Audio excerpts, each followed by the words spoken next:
This is where I'm fishing today. This is close to Kingsprairie Access on Weableau Creek. Weableau Creek is a tributary of Truman Reservoir, and we're probably 6 or 7 miles above there.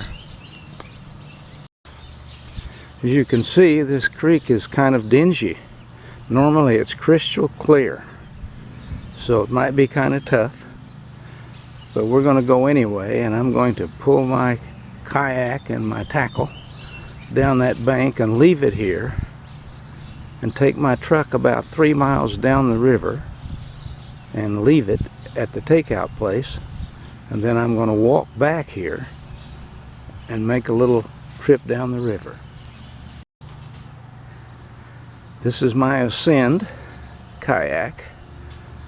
I use it mostly on rivers. I have a wilderness kayak I use on lakes, but this is the kayak that I'm going to put in.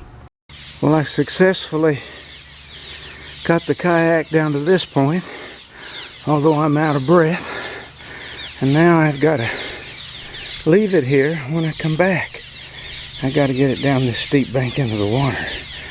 While I'm here, I run into something very interesting. Look at the birds that have nests under this bridge. This is the area that I've come to fish. Kingsprairie Access, the river. This is the little walkway that I'll have to pull the boat out of when I finish my trip. I have to pull it up through there. Gonna leave my truck here and walk about a mile back to where I left my kayak. But when I float, I'll actually be floating about 2 miles because the river has a longer float than I have to walk back. May as well take a few shots along the way. It's a beautiful little walkway, approximately a mile back up there.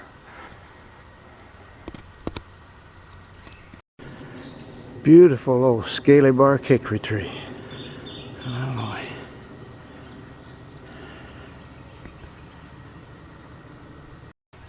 There's a second access to Weableau Creek, and instead of turning left down where I left my truck, I could have continued on straight and floated only halfway down if I wanted to walk across a field. Across that big field and over past the tree line is where Weableau Creek actually runs. That's where I'll be floating. And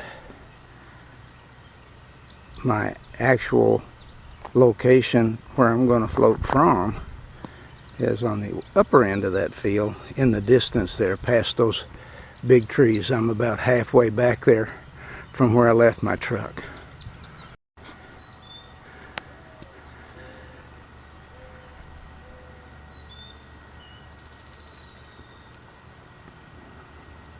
Well, that's the bridge. I'm almost back, and it's only been just a little over 20 minutes, so I'm not doing too bad considering I had to stop and take pictures along the way. Well, I successfully negotiated that steep bank. All I lost was a bucket that I have in the kayak because I'm going to try to get some night crawlers while I'm here. But I retrieved it, and we made it. I officially have everything organized. I got my cooler with my lunch, my night crawler bucket, and my fork. I've got my grabber in case I catch a big fish, which is probably not going to happen. And then I have my tackle box and my utility box, my tow rope, my oars, my spare rod, and my paddle. I'm ready. I decided to paddle up to the top of the eddy that I launched in, add a little distance to my float, and the water doesn't look too bad up here, so I'm going to give it a try. It's going to get to 90 degrees today, so I'm planning on fishing a lot of shaded areas like that one. That usually works on hot days. There's our first fish of the day. A little spotted bass.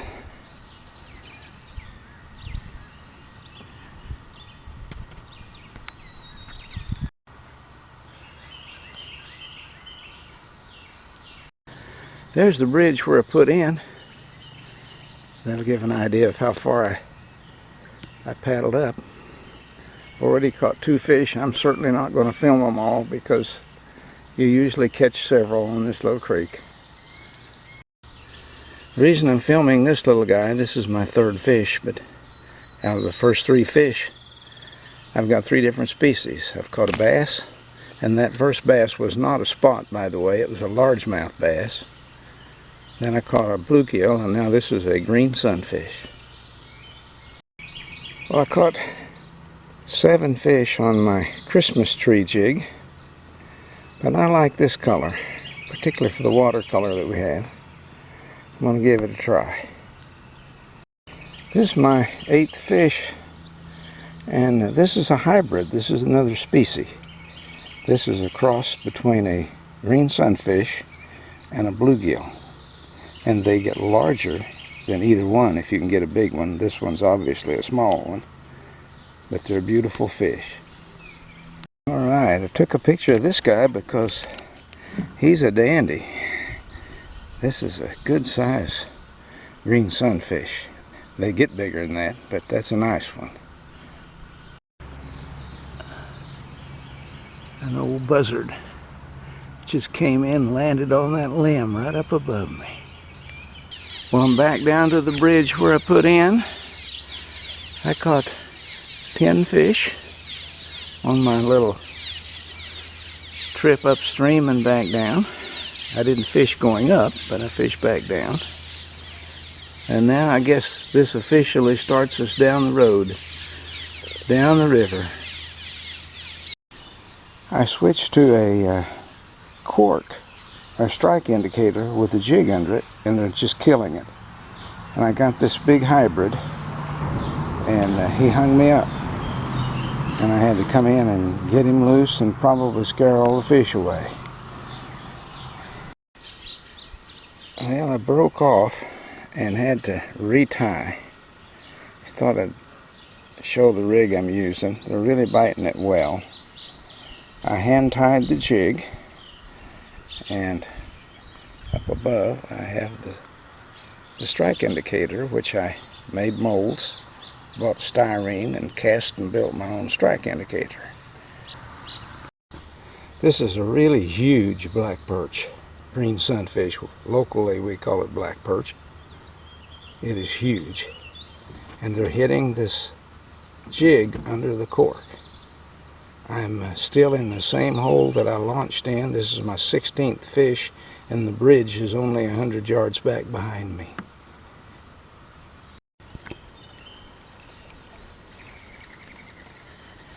Well, we're leaving the bridge hole. We caught 26 fish in the bridge hole and starting on down the river.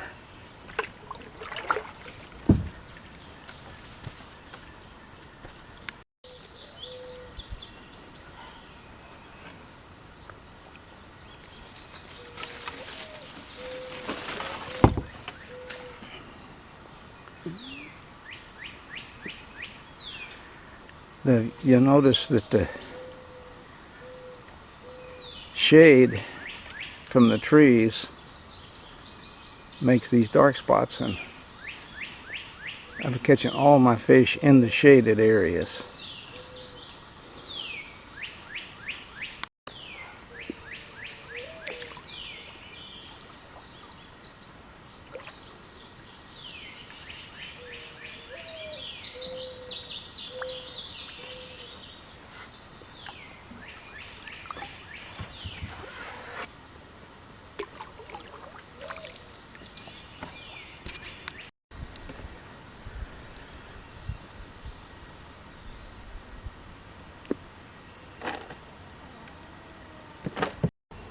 This is what happens when you go under the limbs.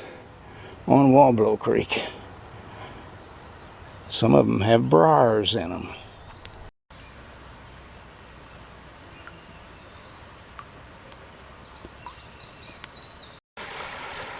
Here's one of the problems with floating Weableau Creek. What do you do now? Looks like it's drag around time. Well, we successfully dragged the boat through that bunch of water grass and ready now to head right on down to some of the real good water. Some of the best fishing water still below. I decided I want to fish some small crankbaits. I love fishing small crankbaits, and so I got in my handy dandy little tackle box and picked this one out, and we're going to give it a try. First cast with the little crankbait netted this little hybrid. My second cast with my little topwater crankbait resulted in a nice green sunfish. This guy sure isn't very big, but he's another species.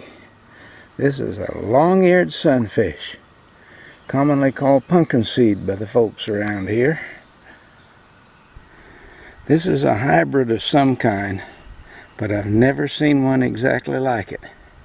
It almost looks like some rock bass in it. Had to take a picture of this big hybrid. Isn't that dandy? This is a better picture of the second eddy down here. The water is really deep, almost too deep to fish, but I've caught some big fish out of it. Well, we're leaving the eddies now. It's small water the rest of the way, so we'll see what happens.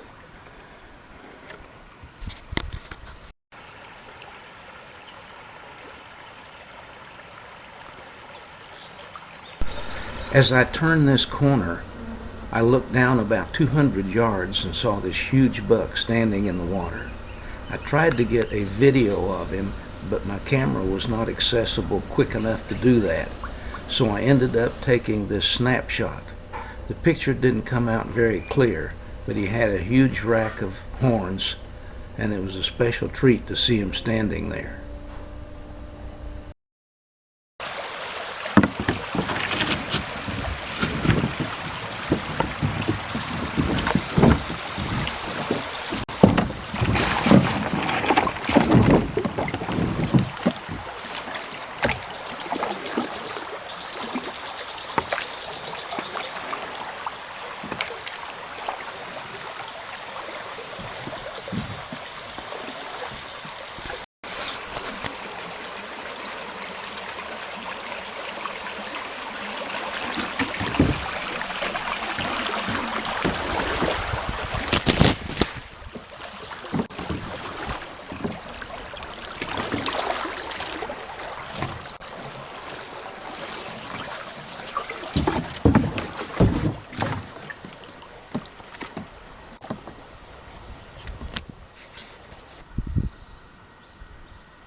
Something just swam the river ahead of me. I thought it was a deer because I saw that big buck up there, but this wasn't a buck.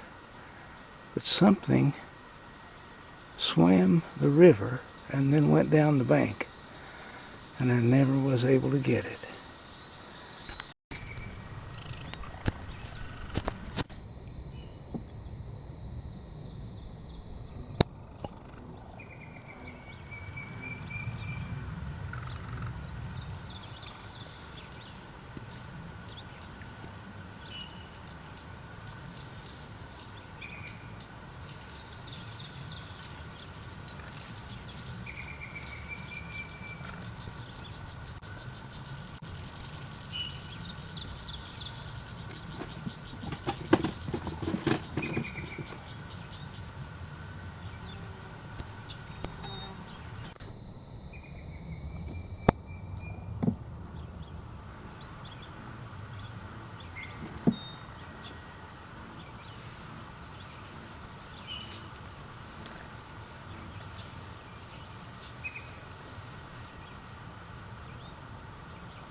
This is the section of the river where I'm going to get out and see if I can find a round rock. When the glaciers came down through, there's a section in here where you can find round rocks formed by the glaciers. My wife and I used to come down here and look for them, so I'm going to pull in down here and search for round rocks so I can take one home to my wife. This is the first gravel bar where you start finding these rocks, and you find them for about half a mile down the river at least, and then on down there are other places where you can find them several miles down the river. But I'm going to get out and look because it shouldn't take too long to find them.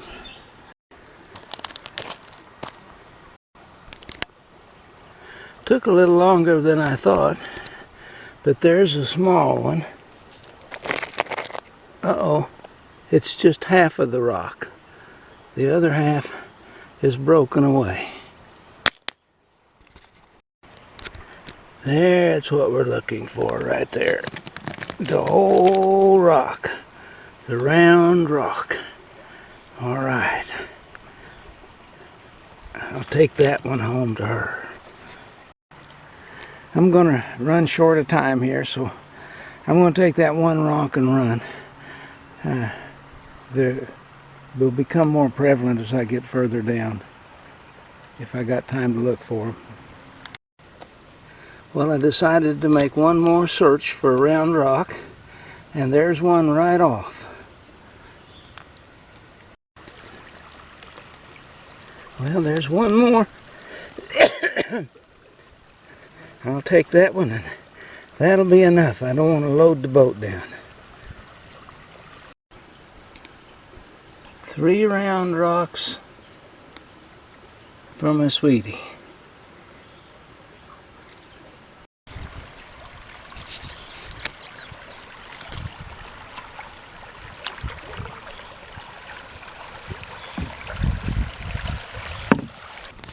Well, I paddled for the last half a mile because I'm running a little late. It's been about 4.5 hours, and I was allowing 4 hours for this trip. Doesn't make a whole lot of difference, but I want to get home. So we are approaching our takeout place right over there where that little patch of grass is. Well, we're done. We're going to end with a little advice. Always check your takeout place before you take a float. I had to drag it up that muddy bank, through this slush and mud, all up through here for about 40 feet straight up the bank on my knees. So once again, always check your takeout place. Well, thanks for watching Fish for Fun.